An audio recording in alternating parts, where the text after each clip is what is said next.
O livro de hoje é um clássico, 12 anos de escravidão, de Solomon Northup. Esse livro, isso se passa em 1841. Ele é um preto, livre, do norte dos Estados Unidos, mas é enganado, é ludibriado e assim uma promessa de emprego.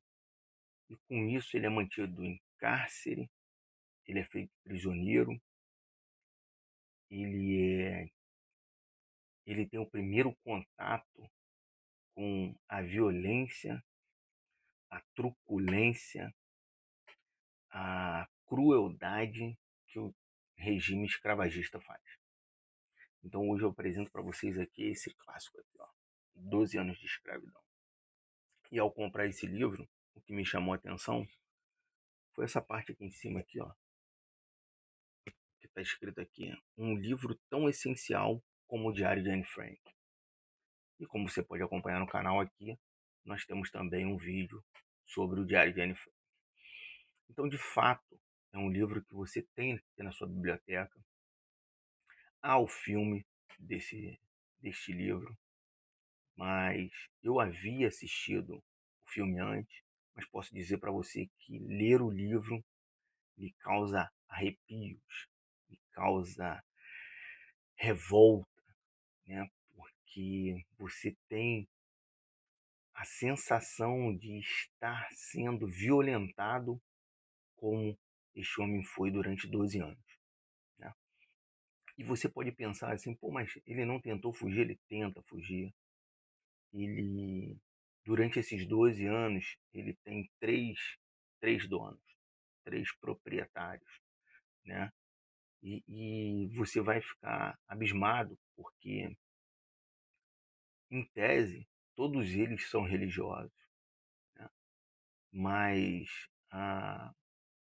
ou a religião para eles, à época, defendia esse regime escravagista, ou simplesmente era daqui para cá é um apagar de luzes e o mundo é do jeito que é.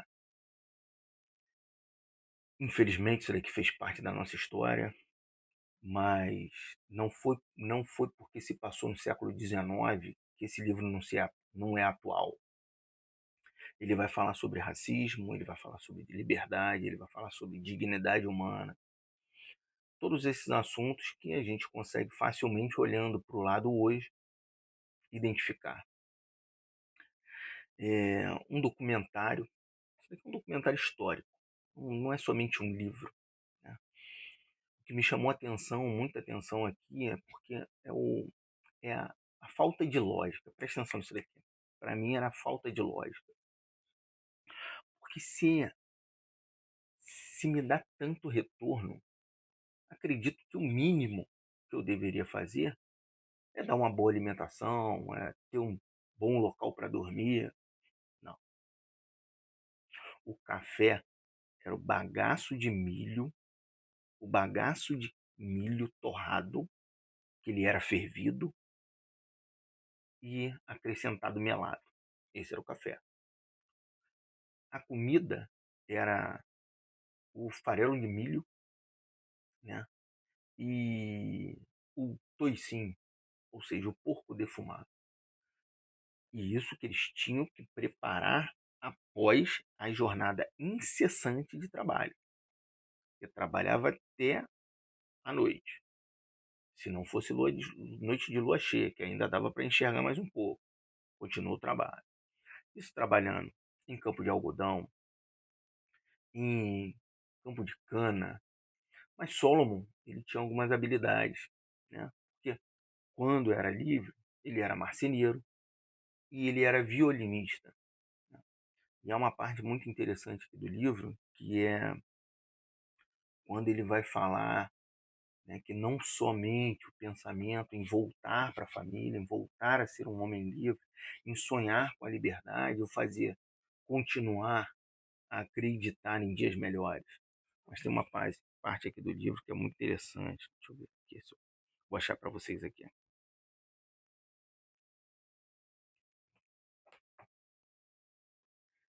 Aqui ele vai falar sobre fé.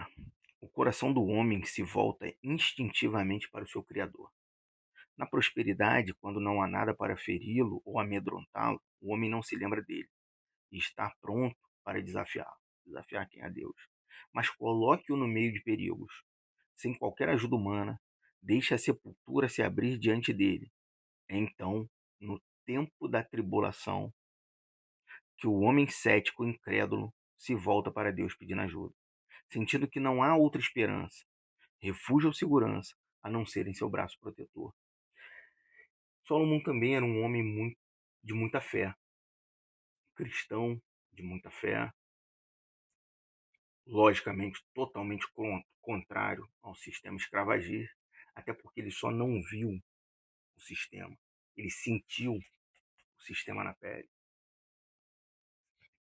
Mas tem uma outra parte aqui. Ah,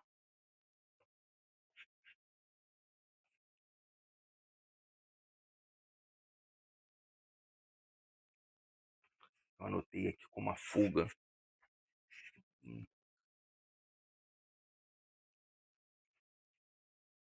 Ai de mim se não tivesse meu amado violino. Mal posso conceber como poderia ter suportado os longos anos de escravidão. Ele me apresentou a grandes casas.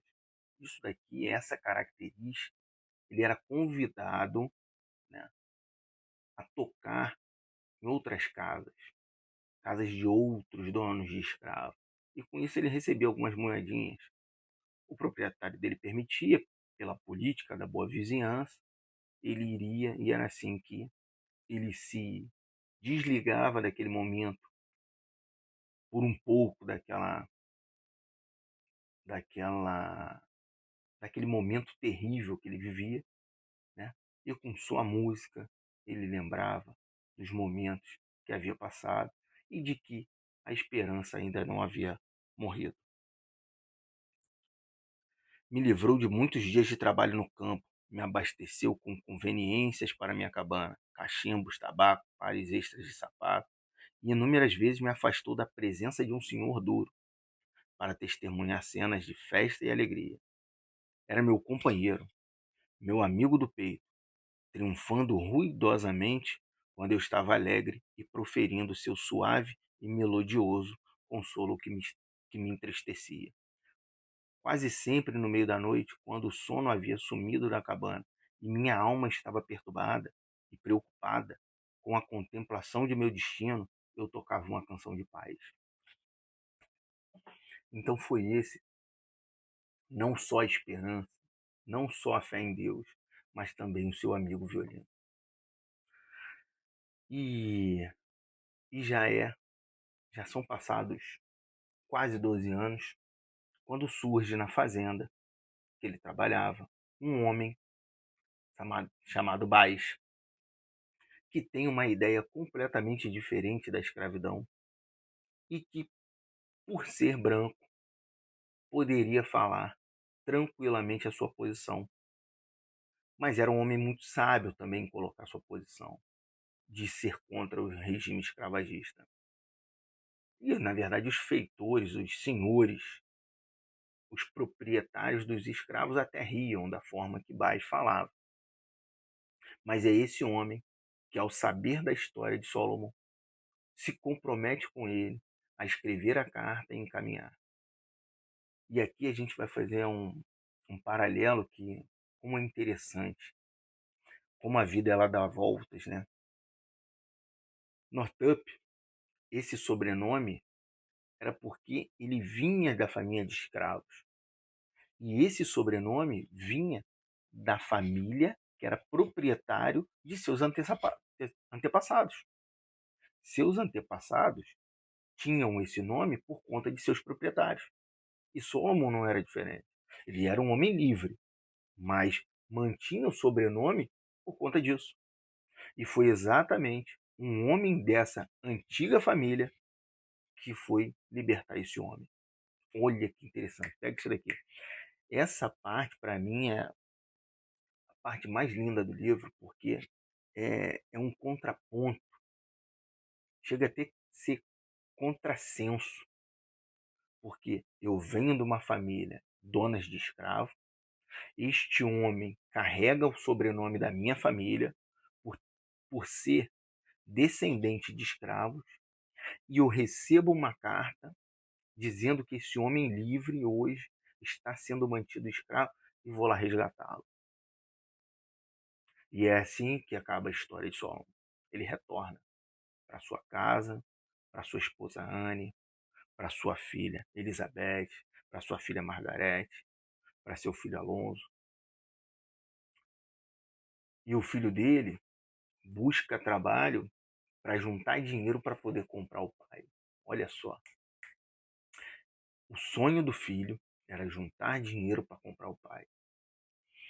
E quando Solon volta, Solon retorna ao seu lar, descobre que tem um neto, e o neto carrega o seu nome em sua homenagem. Solomon tenta ainda, de alguma forma, judicialmente, legalmente, punir aqueles homens que sabiam que ele era um homem livre e o fizeram escravo, mas infelizmente isso não ocorre. Mas é um livro que de fato você tem que ter na sua biblioteca. Eu vou deixar aqui o link, né, para que você compre. Essa edição aqui, um livro tão essencial como Jane Frank, de fato é. A recomendação do livro, do filme hoje, não posso ser outro, a não ser 12 anos de escravidão. Eu aconselho até que faça o seguinte: leia o livro, faça o inverso do que eu fiz. Leia o livro e vá assistir o filme. O filme você não consegue ficar tão arrepiado e tão chocado quanto ao ler o livro. Aqui vão falar de abusos inimagináveis, com riqueza de detalhes. Então é essa contribuição que eu tenho para você essa semana. Esse clássico, é um clássico, é uma biografia, mas é um clássico, passado-se no século XIX, mas tão atual quanto era a época. Até a próxima. Escreve, escreve nos comentários aí o livro, a biografia que você quer que eu leia, que eu trago aqui para vocês. Curta, comenta, compartilha e até a próxima.